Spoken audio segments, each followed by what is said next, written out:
எல்லா தமிழ் மக்களுக்கும் என்னுடைய வணக்கம். பாருங்க, இன்னைக்கு நம்ம கேரளா சமையல் ரொம்ப வித்தியாசமா இருக்கிற ஒரு உப்புமா ரெசிபி தான் பார்க்க போகிறது. பால் உப்புமா. இதுக்கு சைட் டிஷ் எதுவுமே தேவையில்லை. சாதாரணமாக நம்ம செய்கிற உப்புமாவிலிருந்து இதோட டேஸ்ட்டும் வித்தியாசமாக இருக்கும். ரொம்ப நல்ல ஒரு டேஸ்ட்டாக இருக்கும். எப்படி பண்ணலான்னு பார்த்துட்டு வரலாம்.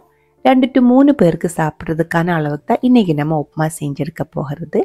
அதுக்காக 1 கப் அளவுக்கு பாம்பே ரவா நல்லா வறுத்து எடுத்துக்கோங்க.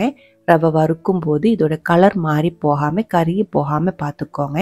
பால் உப்புமா வெள்ளை கலரில் தான் இருக்கணும். அதனால ரவை வறுக்கும் போது அந்த வெள்ளை கலர் போகாமல் கரெக்டான அளவுக்கு வறுத்தெடுத்து ஆற விட்டுக்கோங்க. இது ஆப்ஷனல் தான். உங்களுக்கு இந்த மாதிரி பவுலுக்குள்ளே உப்புமா போட்டு அந்த ஒரு ஷேப்பில் வேணும் அப்படின்னா மட்டும் பவுலுக்குள்ளே கொஞ்சம் நெய் தடவி எடுத்து வச்சுக்கோங்க. இல்லாருந்தா நம்ம உப்புமா அப்படியே பிளேட்டில் போட்டு கூட சாப்பிட்டுக்கலாம். ஒரு கடாய்க்குள்ளே 2 டேபிள் ஸ்பூன் அளவுக்கு நெய் ஊற்றி இருக்கு. பால் உப்புமா ஆயில் ஊற்றி செய்கிறதோட நெய்யில் செய்யும்போது தான் டேஸ்ட்டாக இருக்கும். நெய் சூடானதுக்கு அப்புறம் 1/2 டீஸ்பூன் அளவுக்கு கடுகு சேர்த்துருக்கு. கடுகு நம்ம இதுக்குள்ள கம்மியாக சேர்த்தா போதும். கடுகு வெடிச்சதுக்கு அப்புறம் 1 டீஸ்பூன் அளவுக்கு கடலைப்பருப்பு சேர்த்துருக்கு. கடலைப்பருப்பு நல்லா வறுத்ததுக்கு அப்புறம் 1/4 கப் அளவுக்கு வெங்காயம் கட் பண்ணது, 1/2 டீஸ்பூன் அளவுக்கு இஞ்சி நறுக்கினது, காரத்துக்கு தகுந்த மாதிரி 2 பச்சை மிளகாய், கொஞ்சமாக கருவேப்பிலை, 1/4 கப் அளவுக்கு கேரட் நறுக்கினது கூடி சேர்த்து 5 to 10 செகண்ட் வதக்கினதுக்கு அப்புறம் உப்புமா வேகிறதுக்கான பால் ஊற்றிடலாம். பால் உப்புமா செய்யறதுக்கு நம்ம ஃபுல்லாக பால் ஊற்றாம பாதி தண்ணி பாதி பால் அந்த மாதிரி தான் ஊற்றுறது. பசும்பால் தான் ஊற்றுறது, தேங்காய் பால் கிடையாது.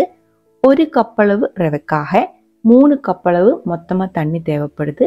1/2 கப் அளவு தண்ணியாக ஊற்றியிருக்கு, 1/2 கப் அளவு பாலாக ஊற்றியிருக்கு. புரிஞ்சிருச்சுன்னு நினைக்கிறேன். ஃபுல்லாக பால் ஊற்றாமல் பாதி தண்ணி பாதி பால் அந்த மாதிரி தான் நம்ம எடுத்துருக்கிறது. இதுக்குள்ளே கொஞ்சம் கொத்தமல்லி நறுக்கினது சேர்த்துருக்கு, தேவையான அளவுக்கு உப்பு சேர்த்துருக்கு, கூடவே 1 டீஸ்பூன் அளவுக்கு சர்க்கரை கூடி இப்போ நான் சேர்த்துருக்கு. சர்க்கரை சேர்க்கும்போது 1 டீஸ்பூன் சேர்க்கும்போது இனிப்பு தெரியாது, டேஸ்ட்டு கரெக்டாக பேலன்ஸாக கிடச்சிடும். 2 டீஸ்பூன் சேர்த்துச்சு அப்படின்னா கொஞ்சம் இனிப்பு தெரியும். உங்களுக்கு வேணாம் அப்படின்னா சுத்தமாக சேர்க்க வேண்டியதில்லை. பாருங்கள், பால் இப்போ நல்லா கொதிச்சு வர ஆரம்பிச்சிருக்கு. இவ்வளோ இன்க்ரீடியன்ஸ் எல்லாம் சேர்த்ததுக்கு அப்புறம் நம்ம பால் ஊற்றும்போது பால் கெட்டு போகுமோன்னு சில பேருக்கு டவுட் இருக்கும். பாருங்கள், பால் ஒன்றும் கெட்டு போகலை. பாதி தண்ணி பாதி பால் அந்த மாதிரி தான் நம்ம ஊற்றி இருக்கிறது. பால் நல்லா கரெக்டாக கொதிச்சு வந்திருக்கு. நல்லா கொதிச்சு பால் பொங்கி வந்ததுக்கு அப்புறம் தீ கம்மி பண்ணி வச்சு நம்ம வறுத்து ஆற விட்டு எடுத்து விட்டுருக்கிற ரவா மெதுவாக இதே மாதிரி போட்டு நல்லா கலந்து விட்டுக்கோங்க. இப்போ தீ லோ ஃப்ளேமில் தான் வச்சுருக்கு. நல்லா இதே மாதிரி மிக்ஸ் ஆகி திக்காக வரும்போது நம்ம தீ ஆஃப் பண்ணிடலாம்.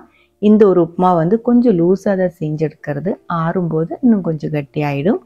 பாருங்கள், பால் உப்புமாவோட கன்சிஸ்டன்சி கரெக்டாக இருக்குது. இப்போவே தீ ஆஃப் பண்ணிடலாம்.